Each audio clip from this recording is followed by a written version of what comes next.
Kids, berikut ini soal dan jawaban materi kelas 1-3 Sekolah Menengah Pertama tentang eksplorasi Pulau Karimun. Upaya konservasi biodiversity Pulau Karimun. Program belajar dari rumah TVRI 11 November 2020.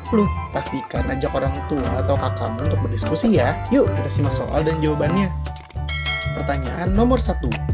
Berdasarkan video tersebut, apa misi utama yang dilakukan peneliti di Pulau Karimun? Yuk kita lihat jawabannya. Jawabannya, para peneliti membantu melakukan eksplorasi di pulau-pulau kecil sekitar Batam, salah satunya Pulau Karimun, untuk bisa melakukan konservasi biodiversitas di Pulau Karimun. Melakukan pengumpulan koleksi tumbuhan hidup untuk ditanam kembali di kebun raya Batam, tujuannya untuk memperkaya koleksi di kebun raya Batam.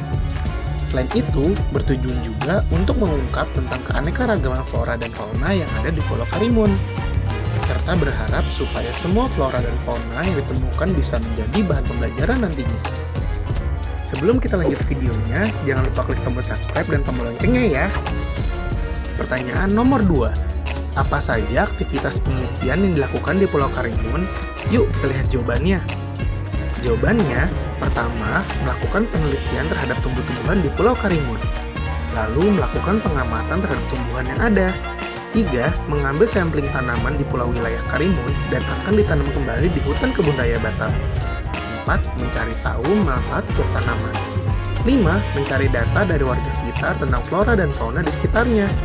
6. Mengidentifikasi hewan-hewan yang ada di pulau. 7. Melakukan pengamatan kepada hewan yang tidak bisa diambil langsung. Dan 8. Menangkap hewan-hewan yang bisa dibawa dan dijadikan sampel di museum untuk bahan pembelajaran. Pertanyaan nomor 3. Cara apa saja yang bisa kita lakukan untuk menjaga ekosistem flora dan fauna di Indonesia? Yuk kita lihat jawabannya. Jawabannya, pertama, memperbanyak pengetahuan tentang satwa. Dengan banyak pengetahuan tentang satwa, kita bisa memahami alam liar dengan lebih baik dan menghargainya. Kita pun jadi memiliki kesadaran untuk menjaga habitat tempat tinggal satwa dan melindungi satwa yang terancam. Kita juga jadi tahu satwa apa saja yang saat ini sedang terancam populasinya dan membantu mencegah kepunahannya.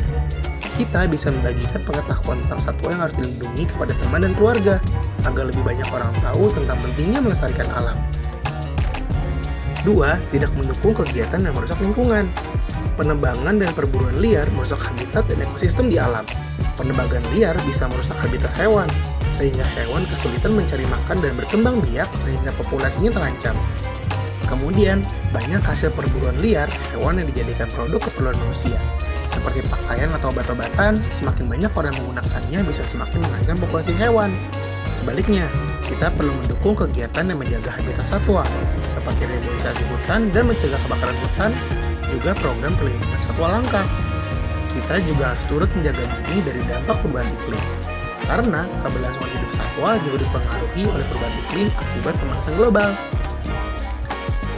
3. Menjaga lingkungan sekitar. Jagalah agar lingkungan sekitar kita bersih, seperti tidak membuang sampah sembarangan dan menjaga aliran bersih. Air juga harus digunakan dengan bijak agar tidak merusak lingkungan atau sumber kehidupan satwa.